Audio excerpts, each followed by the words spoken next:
Hello friends, मैं हर्षित चौधरी सुनील पारिक के साथ टी सीरीज क्लासेज में आपका हार्दिक स्वागत करता हूं। आज मैं इस वीडियो में बात करने वाला हूं जो अपने शंट जनरेटर होता है, यानी डीसी जो शंट जनरेटर है वो किस तरीके से कार्य करता है और उसके जो न्यूमेरिकल होते हैं वो किस प्रकार से अपन हल कर सकते हैं। ठीक है, तो आज देखते हैं शंट जनित्र। तो देखिए शंट जनित्र किस प्रकार से होता है या इसके बारे में जानकारी है वो किस प्रकार से है। शंट जनित्र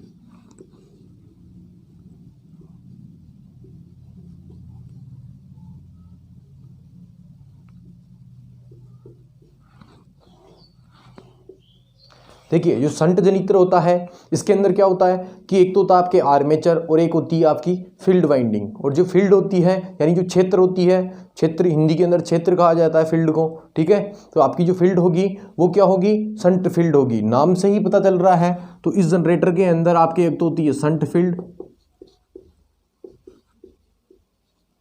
या शंट क्षेत्र और एक होता है आपका आर्मेचर। और इन दोनों को ही जो संयोजित किया जाता है वो किस क्रम में संयोजित किया जाता है, वो आपके संयोजित किया जाता है समांतर क्रम में संयोजित किया जाता है। देखिए ये अगर बात करूं मैं तो इनको अगर बिना लोड की बात करेंगे तो ये दोनों आपस में अगर बिना लोड में रहेंगे तब तो रहेंगे श्रेणी के अंदर। अगर लोड के साथ में अपन इसको संयोजित करेंगे तो जब भी इसको लोड के साथ संयोजित किया जाएगा तो ये क्या होगा, लोड के साथ में समांतर में होगा और आर्मेचर फील्ड के साथ में कौन से होगा, समांतर क्रम में संयोजित होगा। लेकिन देखिए मैं इसका जो डायग्राम बनाता हूं उसको देखते हैं।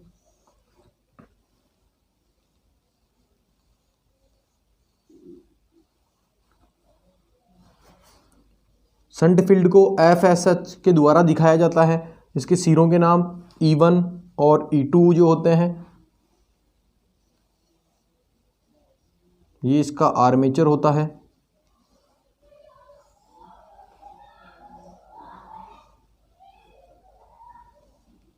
ये इसके टर्मिनल होते हैं। यहाँ पर अपने को इस जनरेटर जो EMF पैदा करता है, जो जनरेटेड होती है वो जनरेटेड EMF यहाँ पर ड्रॉप होने के बाद, मतलब VA ड्रॉप होने के बाद यहाँ पर कौन सी मिलती है, टर्मिनल वोल्टेज।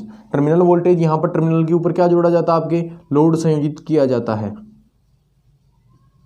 लेकिन जब तक अगर लोड संयोजित नहीं किया जाए, जब तक लोड संयोजित नहीं किया जाए तब की बात करेंगे, यानी कि ओपन सर्किट में क्या होगा। तो देखिए इस जनरेटर के बारे में कहा जाता है, इसकी कुछ विशेषताएं हैं कि ये जो जनरेटर है, विशेषताओं की बात करते हैं। इस जनरेटर के बारे में कहा जाता है कि इस जनरेटर को बिना लोड के ही चलाना चाहिए, यानी बिना लोड के आप इसको क्या कर सकते हो, चला सकते हो। लोड के साथ नहीं चलाना चाहिए, बिना लोड के ही चलाना चाहिए। देखो बिना लोड के ही क्यों चलाया जा सकता है, बिना लोड के ही क्यों चलाना चाहिए, इसका रीजन ये है कि यहाँ पर जब मैं लोड संयोजित कर दूंगा तो देखिए अगर लोड संयोजित कर दिया तो यहाँ से जो आर्मेचर से जो धारा निकलती है, मतलब आर्मेचर जो धारा होती है वो कितने रास्तों में बट रही है, दो रास्तों में। और इस रास्ते को अपन क्या बोलेंगे, लोड की धारा बोलेंगे। और इस रास्ते पे जो धारा जा रही है वो किसकी होगी, आपके शंट फील्ड की धारा होगी। यानी कि दो रास्तों में बट गई। और यहाँ पर जो करंट है, अगर लोड का मान निम्न होता है, निम्न का मतलब यहाँ पर लोड समांतर क्रम में संयोजित है और लोड जो है, लोड बढ़ाया मैंने, लोड बढ़ाने का मतलब हो गया कि यहाँ पर करंट का मान क्या होगा, बढ़ेगा। और करंट बढ़ने से क्या होगा, किसकी करंट बढ़ेगी, आपके आर्मेचर की धारा बढ़ेगी। यहाँ से आर्मेचर की धारा, देखो ये दोनों धाराएं कहाँ जाएगी, आर्मेचर की। और आर्मेचर जो रिएक्शन है वो भी बढ़ता है, आर्मेचर द्वारा जो ड्रॉप होती है वो भी बढ़ जाती है। तो जो यहाँ पर जो करंट जा रही है वो ज़्यादातर हिस्सा किधर जाएगा, आपके लोड के अंदर से गुजरेगा। यानी कि करंट का कम हिस्सा है। अगर स्टार्टिंग में ही आर्मेचर प्रतिक्रिया और ड्रॉपेज होने लग गई तो यहाँ पर जो पैदा होने वाला जो EMF होता है, यानी आर्मेचर के अंदर जो EMF जनरेट हो रहा है उस EMF जनरेट का मान क्या होगा, जैसे 10 हो रहा था तो 10 की जगह यहाँ पर ड्रॉप भी तो बढ़ जाएगी आपकी, यानी 5 वोल्टेज। जैसे और लोड बढ़ेगा तो यहाँ की ड्रॉप और बढ़ गई। तो ड्रॉपेज बढ़ने से यहाँ पर जो शंट फील्ड के सिरे हैं वहां पर आपको वोल्टेज कम प्राप्त होगी। अगर मैं ये लोड संयोजित नहीं करता तो आपके लोड में से धारा प्रवाहित नहीं होती। तो देखिए जितनी EMF ये जनरेट करता तो वो EMF किसके अंदर से गुजरती, सारी की सारी यहाँ से। EMF यहाँ पर भी वही जा रही है जो यहाँ से जनरेट होती है, मतलब कि वोल्टेज ड्रॉप के बाद में टर्मिनल पे जाती है, वही किस पे जाती है, आपके शंट फील्ड पे जाती है। लेकिन जब मैं इसी को संयोजित करता हूं तो अकेला देखो ये दोनों कौन से क्रम में संयोजित है, जब बिना लोड के बात किया जाए तो बिना लोड के आपके आर्मेचर और जो शंट फील्ड होती है ये दोनों ही श्रेणी के अंदर संयोजित होते हैं। तो देखिए करंट जितनी आर्मेचर में से गुजरती है उतनी की उतनी फील्ड में से गुजरती है, और जैसे जैसे फील्ड का करंट बढ़ता है तो फील्ड का फ्लक्स भी क्या होता जाएगा, बढ़ता जाएगा। और फील्ड का फ्लक्स बढ़ने से प्रेरित ईएमएफ पर क्या प्रभाव पड़ेगा, तो प्रेरित ईएमएफ आपका बढ़ जाएगा, क्योंकि जो ईएमएफ समीकरण है वो अपन ने जाना कि E बराबर होता है phi Z N P upon 60 गुणा ए, और यहां पर 60 ए और इसके अलावा चालकों की संख्या और घूर्णन गति, ये सारी चीजें क्या होती है आपकी स्थिर होती है, और जो परिवर्तन होता है वो किसके अंदर होता है, ओनली फ्लक्स के अंदर। तो यहाँ पर जो परिवर्तन हो रहा है बिना लोड के या लोड के साथ में, तो लोड के साथ में करोगे तो स्टार्टिंग में ये ईएमएफ क्या पैदा करेगा, कम पैदा करता जाएगा। लेकिन यहाँ पर बिना लोड के जब भी चलाओगे तो यहाँ पर करंट धीरे बढ़ेगी, वो किसकी बढ़ेगी, सिर्फ आपके फील्ड की बढ़ेगी। जबकि यहाँ पर लोड जोड़ रहा था तो किसकी बढ़ रही थी, सिर्फ लोड की बढ़ रही थी, ना कि फील्ड की बढ़ रही थी। लेकिन अपने को आवश्यकता किसकी पड़ेगी, फील्ड की। तो इसीलिए इसको बिना लोड के ही चलाना चाहिए। अगर लोड के साथ चलाओगे तो इसकी जो जनरेटेड ईएमएफ है उसका मान कम होगा, इसीलिए कहा जाता है कि इसको बिना लोड के ही चलाना चाहिए। तो देखो बिना लोड के चलाएंगे तो बिना लोड के चलाओगे तो एक इसकी अवस्था आती है जिसको बोलते हैं अपन संतृप्त अवस्था। कौन सी अवस्था बोलते हैं, संतृप्त अवस्था। तो संतृप्त अवस्था जो होती है, संतृप्त अवस्था के बाद में ये ईएमएफ में वृद्धि नहीं कर पाएगा। मतलब कि इसकी एक अवस्था होगी जहाँ तक ईएमएफ बढ़ेगा वो अपन ग्राफ के माध्यम से पढ़ेंगे कि ओपन सर्किट ओसीसी जो वक्र है उसके माध्यम से देखेंगे। तो संतृप्त अवस्था के बाद में इसमें ईएमएफ में वृद्धि नहीं होती है। और ऐसा भी कहा जाता है कि जो ये शंट जनरेटर होता है ये स्थिर वोल्टेज जनरेटर, यानी ये आप परिवर्तनीय अगर यहाँ पर लोड लगाते हो तो वहाँ पर भी आप इसका प्रयोग कर सकते हो। यानी आपको सीरीज जनरेटर था वहाँ पर तो क्या लेना पड़ रहा था, नियत लोड लेना पड़ रहा था, लेकिन यहाँ पर परिवर्तनीय लोड के लिए भी आप इसका प्रयोग कर सकते हो। लेकिन इस जनरेटर की विशेषता क्या होती है कि ये जो टर्मिनल पे वोल्टेज देता है ये हमेशा स्थिर रखता है। लेकिन कहा जाता है, लेकिन सिर्फ थ्योरी के अंदर हो सकता है ऐसा, लेकिन प्रैक्टिकली अगर तौर पर देखा जाए तो यहाँ पर वोल्टेज जैसे लोड बढ़ाते हो प्रेरित ईएमएफ का मान क्या होता जाएगा, घटता जाएगा, तो टर्मिनल वोल्टेज भी घटती जाएगी। लेकिन सीरीज जनरेटर की अपेक्षा बहुत ही कम घटती है, मतलब जितनी बढ़ती है उसके हिसाब से ही घटती है, मतलब बहुत कम मात्रा में घटेगी। इसीलिए इस जनरेटर को कौन सा जनरेटर कहा जाता है, स्थिर वोल्टेज जनरेटर भी कहा जाता है,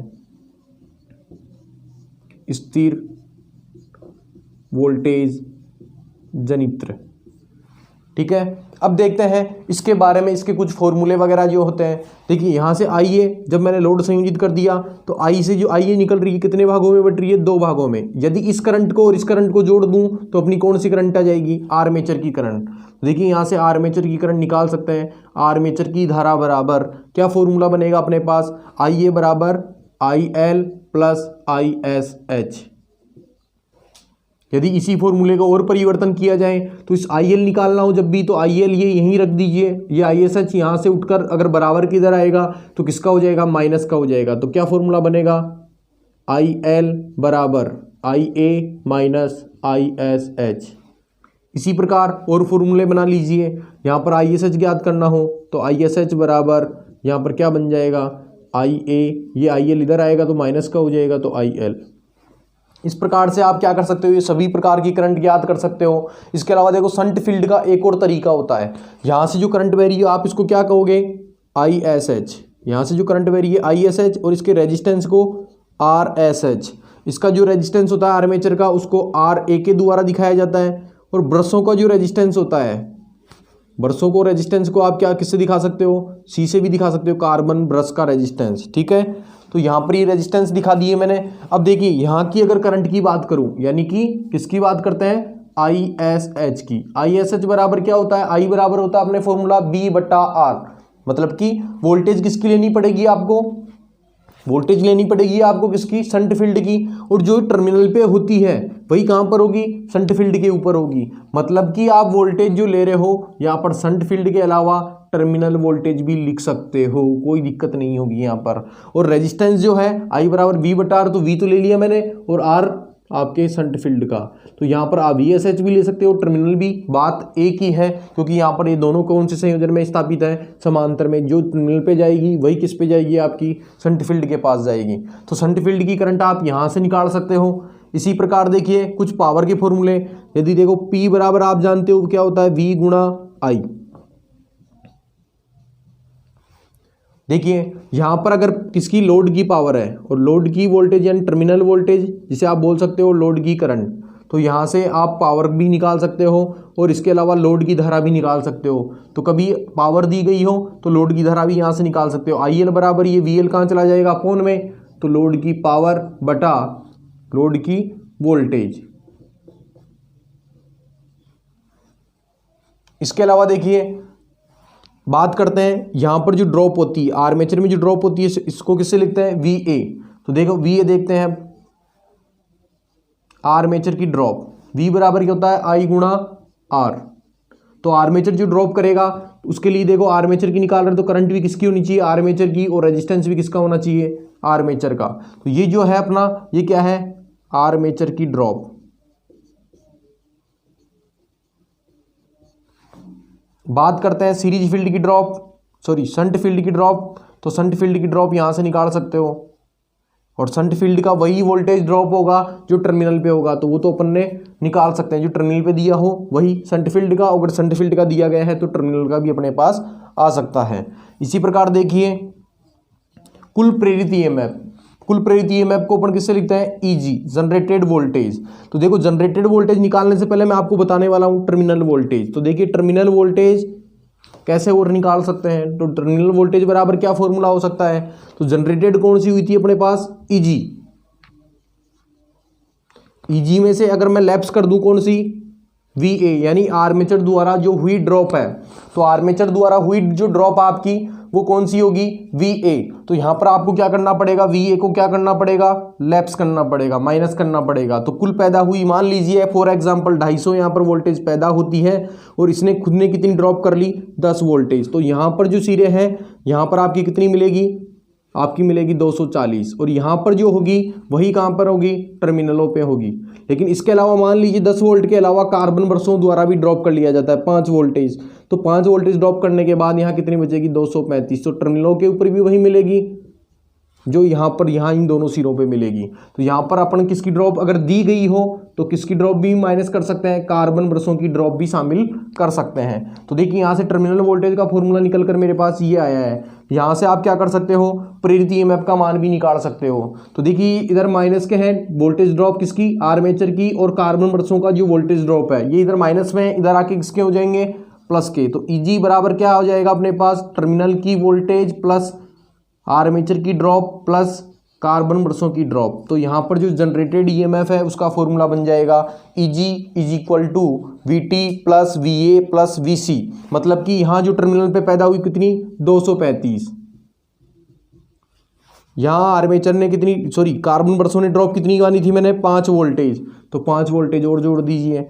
इसने आर्मेचर ने कितनी ड्रॉप की थी, 10। तो इन सबको जोड़ दोगे तो अपनी पैदा हुई ईएमएफ यानी कि 235 प्लस 5 240 और 10 कितने हो गए, 250। तो ये आपकी 250 का क्या आ गई आपके पास, कुल पैदा होने वाली EG का मान आ गया। तो इस प्रकार से आप क्या कर सकते हो, निकाल सकते हो, कुल ईएमएफ का मान निकाल सकते हो। लेकिन ये VC तभी प्रयोग करना है जब आपको इस वोल्टेज ड्रॉप यानी कार्बन ब्रशों की ड्रॉप दी गई हो। इसके अलावा देखिए, इसके अलावा अपन और बात कर सकते हैं इसमें, इसके द्वारा जो पैदा की गई पावर है आपकी, यानी आर्मेचर की जो पावर होगी कि कितनी पावर अपने को, ये कितनी पावर ये सहन कर रहा है, यानी आर्मेचर की पावर की शक्ति। आर्मेचर की शक्ति की बात करें तो इसको किससे लिख सकते हैं, PA।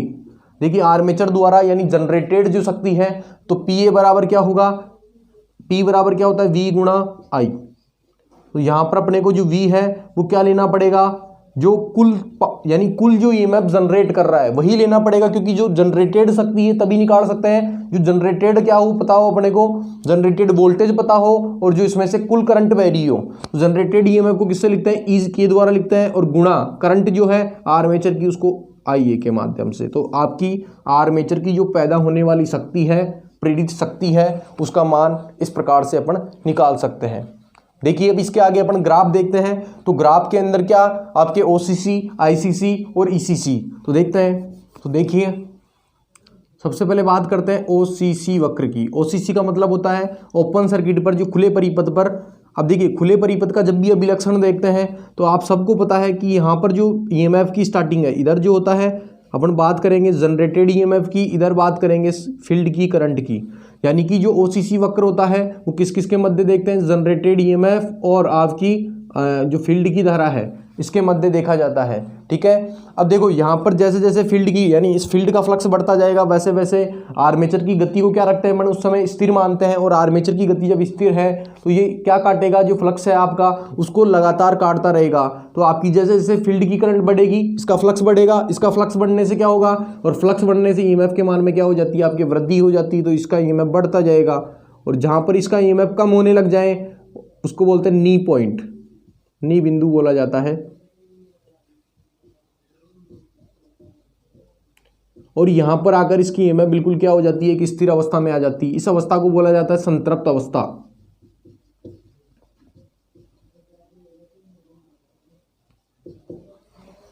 तो यहाँ के ओसीसी वक्र है, देखिए जैसे जैसे फील्ड की करंट बढ़ी, इसकी करंट बढ़ी तो यहाँ पर प्रेरित ईएमएफ का मान भी बढ़ता गया और प्रेरित ईएमएफ का मान बढ़ता जाएगा। अब देखिए लोड संयोजित कर देता हूँ मैं, तो लोड संयोजित करने पर बाद देखते हैं आईसीसी वक्र आपका, और बात करते हैं कौन से, ईसीसी। तो देखिए आईसीसी जो वक्र है वो आपको पता है ओनली आर्मेचर की बात करेंगे यहाँ पर, तो आर्मेचर की धारा और आर्मेचर में प्रेरित ईएमएफ यानी ईजी के बारे में पढ़ेंगे। और यहाँ पर ईसीसी वक्र यानी भारी लोड है, इससे और क्या प्रभाव पड़ता है, यानी इससे दो प्रभाव पड़ेंगे लोड जोड़ने से। तो लोड की बात करेंगे तो टर्मिनल की वोल्टेज, और आपके बात करेंगे किसकी, लोड की धारा।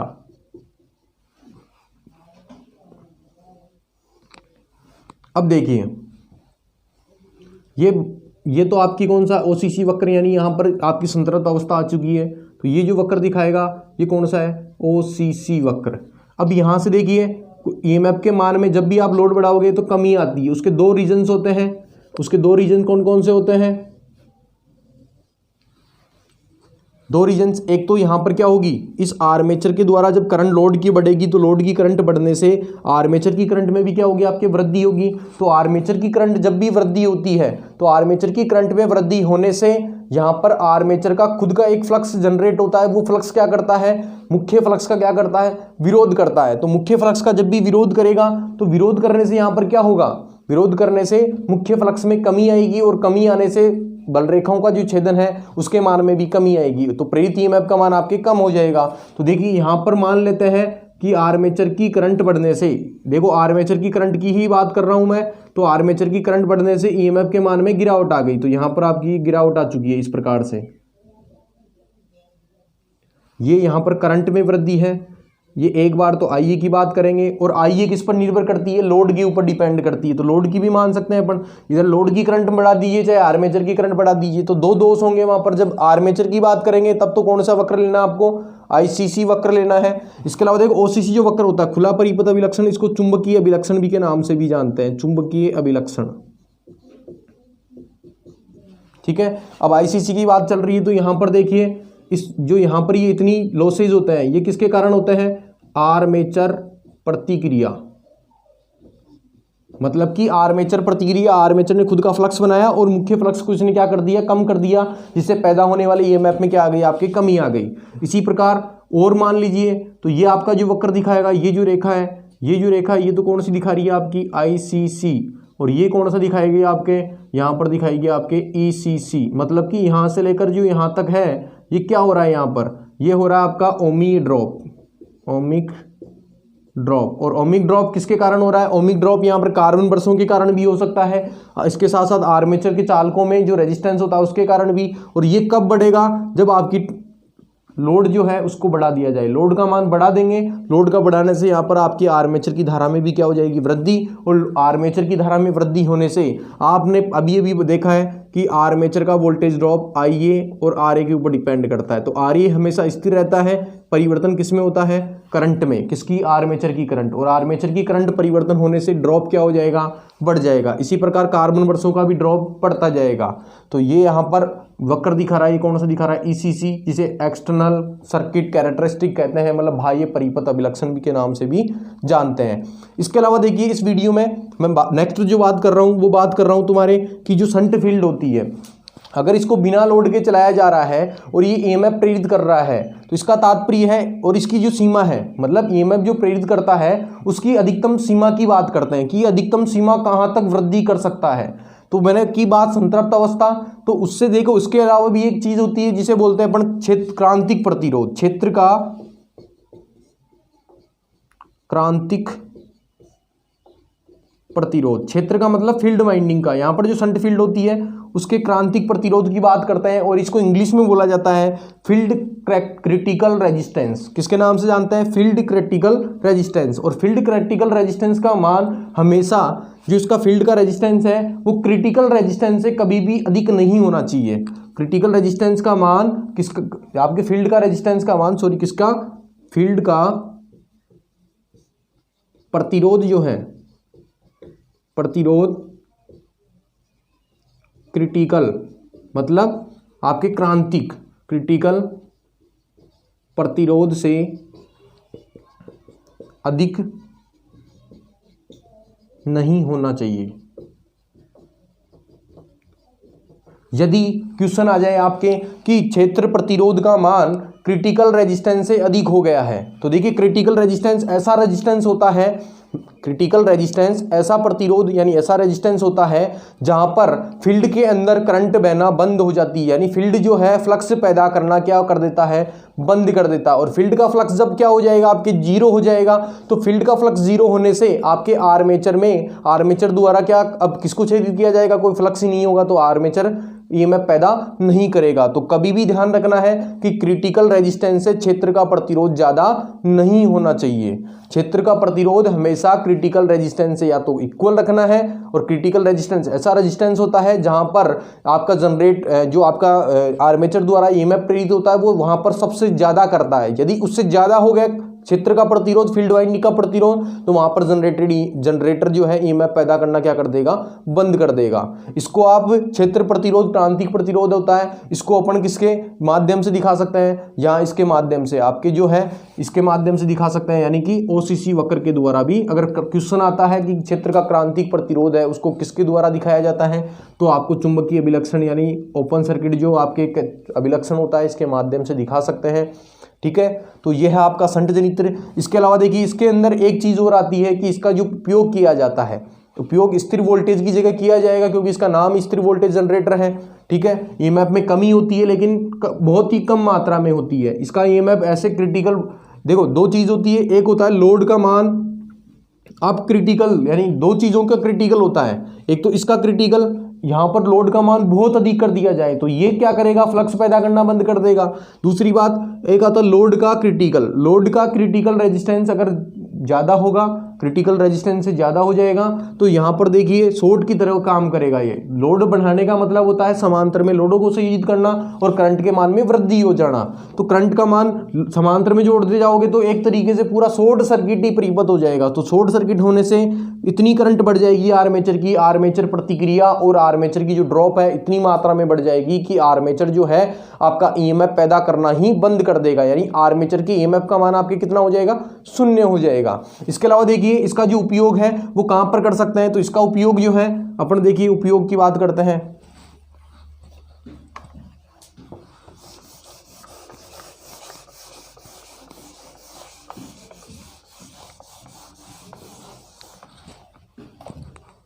तो देखिए इसका जो उपयोग है अपन कर सकते हैं कहां पर, इसका उपयोग कर सकते हैं क्षेत्र नियामक, क्षेत्र नियामक यानी कि फील्ड का रेगुलेशन के साथ प्रकाशीय एवं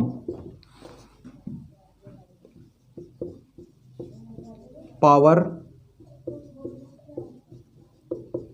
परिपथों में तथा स्थिर वोल्टेज होने के कारण स्थिर वोल्टेज चार्जिंग विधि, स्थिर वोल्टेज चार्जिंग,